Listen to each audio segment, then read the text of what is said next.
Benedicite, tengan muy buenos días. Continuamos con la lectura y los comentarios a la Filocalía. Hoy continuamos con el monje Evagrio Póntico y su escrito a propósito del discernimiento en el numeral 7 del capítulo sobre los sueños. Y dice: después de mucha observación, hemos conocido cuál es la diferencia entre los pensamientos provenientes de los ángeles, los provenientes de los hombres y los que provienen de los demonios.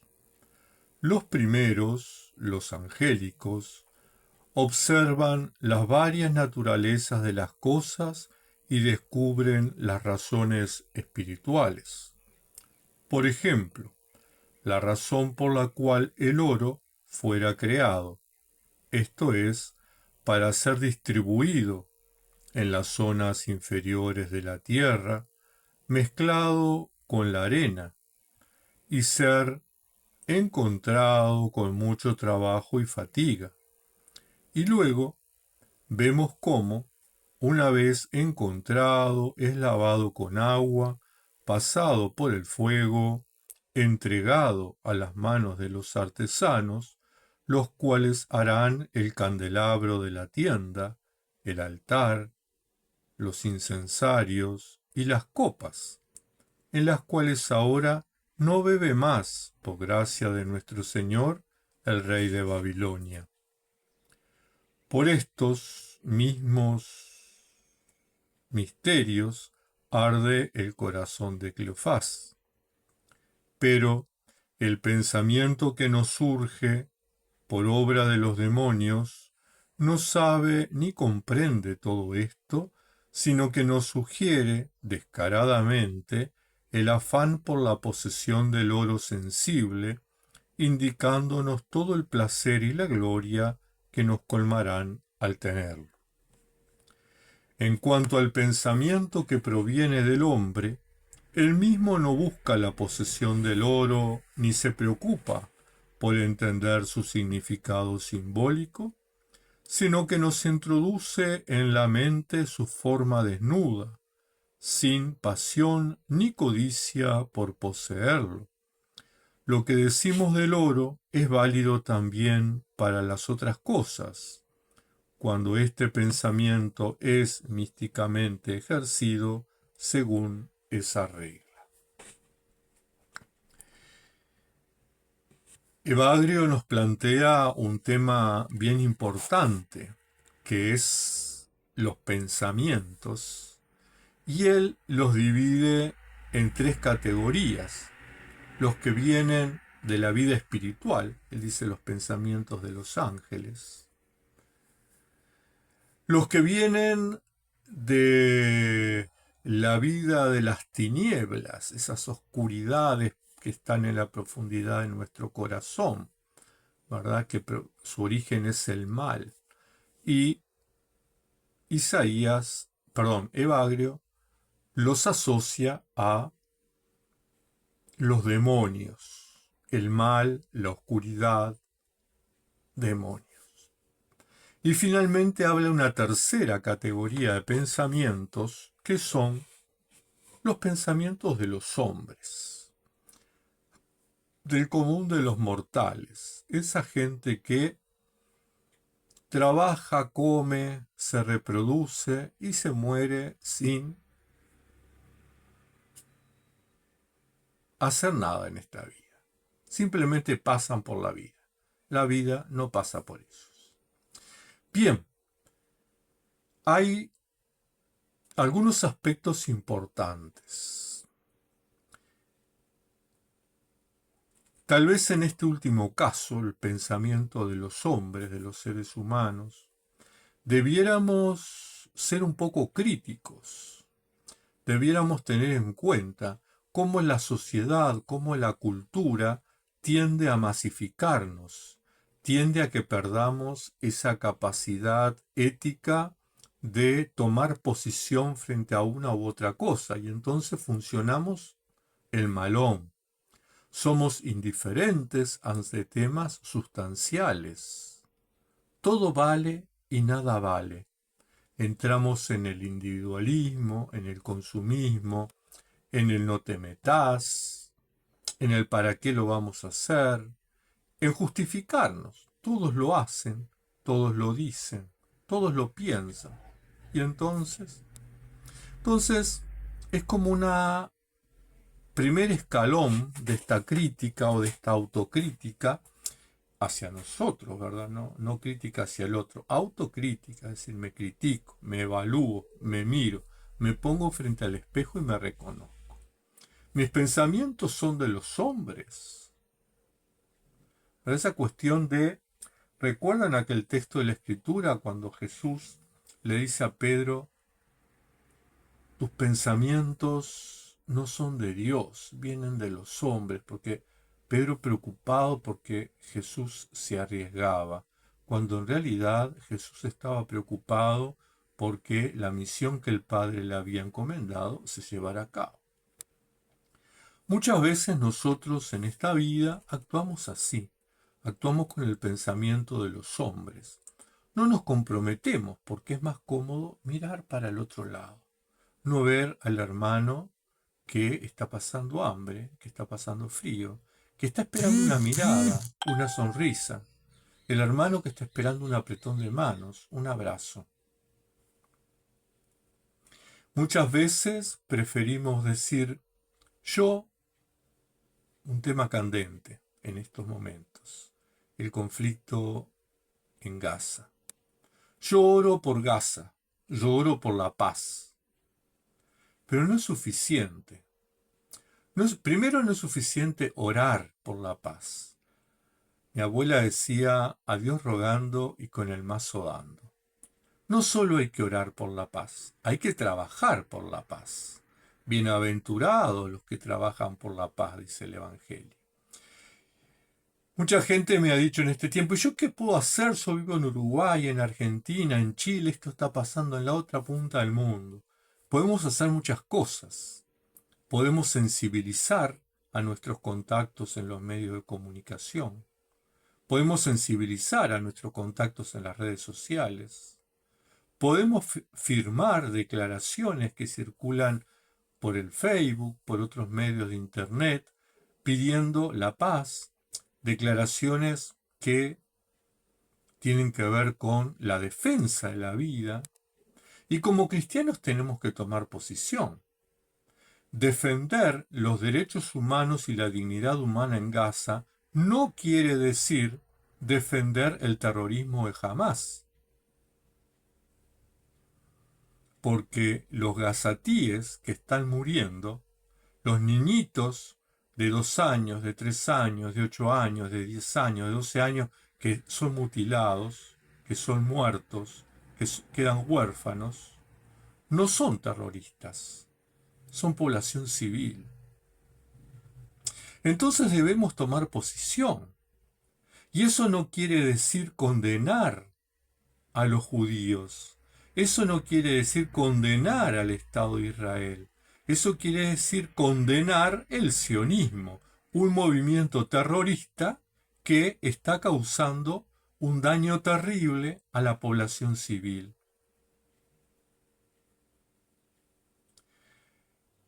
Pero yo puedo mirar para el costado y decir, yo oro por la situación y ya es suficiente, estoy orando. Dios va a actuar. Pero Dios nos puso a nosotros para que actuemos nosotros. Dios nos dio la capacidad de organizarnos en naciones, de organizarnos en instituciones.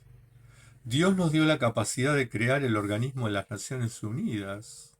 Dios nos dio la capacidad de discernir en la votación cada vez que elegimos. O sea, tenemos una cantidad de formas de incidir en lo que está pasando en la otra punta del mundo para construir la paz. Sin embargo, podemos actuar mirando para el costado, tomando una posición fácil, tomando una posición cómoda, o lo que es peor, tomando una posición de ignorantes y decir, por algo está pasando esto. Son terroristas, hay que matarlos. Los niños no son terroristas. Los ancianos no son terroristas. Terroristas son los que siembran el terror. Hamás y el sionismo. Esos son los terroristas. Ni Palestina ni Israel. Y si no somos capaces de tomar esa posición, estamos pensando como los hombres. Nuestros pensamientos no vienen de Dios. Siguiendo en la escala de los pensamientos, bueno, podemos actuar con el pensamiento como los demonios, el pensamiento que viene de los demonios, ¿verdad? El pensamiento de la autocomplacencia, el pensamiento del egoísmo, el pensamiento de la avaricia. Cuando pone el ejemplo del oro, Evagrio Póntico, ¿no? Yo puedo pensar en acumular, ¿qué puedo hacer con este oro? Y bueno, me compro la casa, me compro el auto, compro la casa en la playa, me voy de vacaciones, me voy de safari, me voy en un crucero. O sea, puedo pensar, ¿verdad?, en esa cuestión egoísta.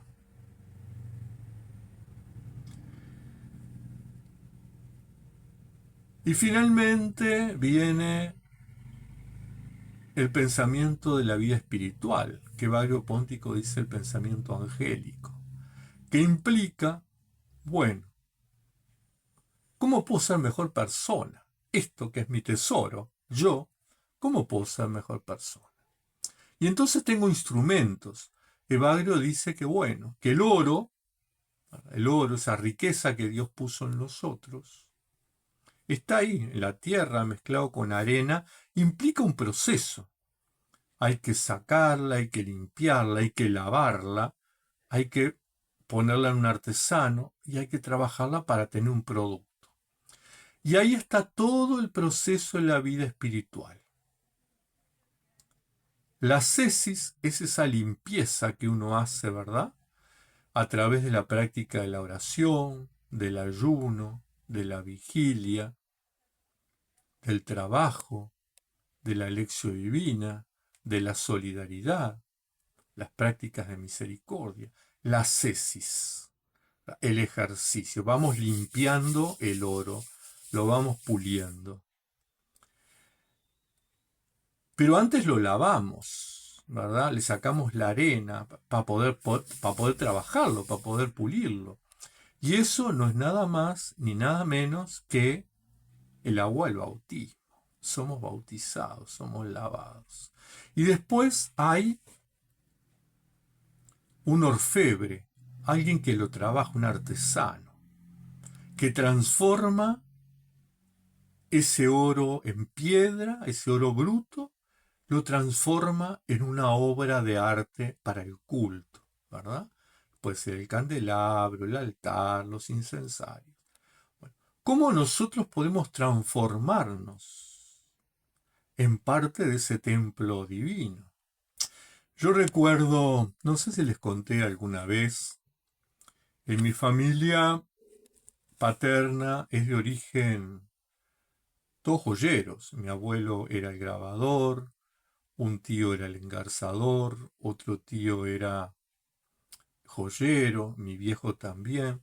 Y me gustaba mucho ver el proceso del oro, ¿no? Porque ponían el oro bruto, así como lo compraban 24 quilates, en un crisol chiquito de barro, y ponían ácido y otras sustancias, lo ataban, dejaban todo ahí el paquete, y con un soplete le daban fuego y fuego, fuego, y eso quedaba rojo vivo, era impresionante, rojo, pero rojo vivo, y se iba derritiendo, ese metal quedaba líquido. Y cuando ya estaba líquido, entonces el oro dejaba de ser oro 24, que no se puede trabajar porque se rompe, pasaba a ser oro 18 quilates. El oro perfecto para poder trabajarlo.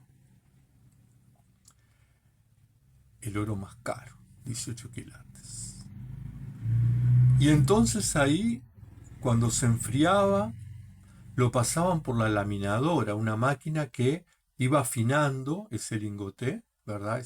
Esa pelotita, le iba afinando y cada vez iban apretando más la laminadora para que la lámina... Y después le daban con el martillo y así lo iban trabajando hasta tener un anillo, hasta tener una joya hermosa. Después había que pulirlo. Bueno, de alguna manera nuestra vida espiritual es esa. El artesano, o el primer artesano, es Dios, como en el proceso del anillo, ¿verdad? Estaba mi abuelo, que era el que producía el oro, lo transformaba, lo bajaba a 24-18. Estaba mi tío, mi viejo, que era el que laminaba y armaba la joya. Después estaba mi otro tío que engarzaba las piedras. Después estaba mi abuelo que nuevamente volvía a grabar. Bueno, en la vida espiritual pasa lo mismo. Hay como varios artesanos, pero todos con un mismo objetivo. El Espíritu Santo, que es el que nos guía. El Padre Espiritual, que es quien nos va acompañando y nos va de alguna manera marcando por dónde debemos avanzar. Y de esa forma entonces tenemos que posicionarnos nosotros. Tenemos que optar, bueno, a ver, en esta vida, ¿voy a pasar como todo el mundo, comiendo, trabajando, y paso por la vida y me muero? ¿O realmente quiero hacer algo? Quiero transformarme y transformar mi entorno y mi mundo. Si optamos por esta segunda posición, entonces optamos por un proceso que se tiene que dar en nosotros. Optamos porque la vida pase por nosotros y no nosotros por la vida. Optamos por ir transformándonos e ir transformando. Eso implica un trabajo, un compromiso, una dedicación. Por lo tanto, es importante esta enseñanza de Evagrio Póntico, Evagrio el monje. Es importante tener en cuenta y poder discernir sobre qué pensamientos son los que marcan el ritmo de nuestra vida, sobre qué pensamientos son los que guían nuestras acciones. ¿Son pensamientos angélicos? ¿Son pensamientos diabólicos? ¿O son pensamientos del mundo, de los hombres? Recordemos que en esta cuestión de la vida espiritual, en esta cuestión de la ética del Evangelio, no cabe hoy esto, mañana lo otro. Hay que tomar posición y no es fácil, porque cada vez que elijo una cosa, renuncio a la otra. Si yo elijo actuar de acuerdo a los pensamientos angélicos, si yo elijo vivir de alguna manera de acuerdo a la ética del Evangelio, estoy renunciando a los pensamientos, a actuar de acuerdo al mal, estoy renunciando a actuar de acuerdo a la sociedad y a la cultura. Y al revés, si yo actúo de acuerdo a la sociedad y la cultura, es decir, elegir esto, estoy renunciando a actuar de acuerdo a la acción espiritual, a la vida espiritual, a la ética del Evangelio.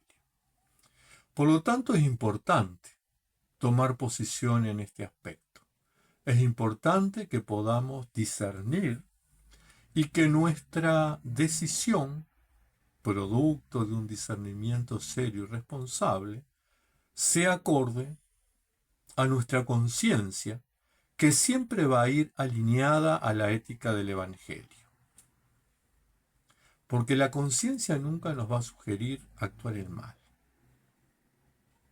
Siempre la conciencia es como el gran generador de la ética. La conciencia es donde se genera aquello que es ético. Tremendo desafío, hermanas y hermanos. Tengan una muy buena semana y nos estamos reencontrando el próximo lunes. Recuerden que si estos videos les sirven, denle me gusta. Si quieren colaborar con el canal, suscríbanse. Y si quieren ser parte de este ministerio, pueden hacerse miembros contribuyendo económicamente y a cambio nosotros les proporcionamos algunos videos diarios y algunos otros servicios desde el Eremitorio Emmaus. Que la Madre de Dios les cuide, les proteja y les bendiga.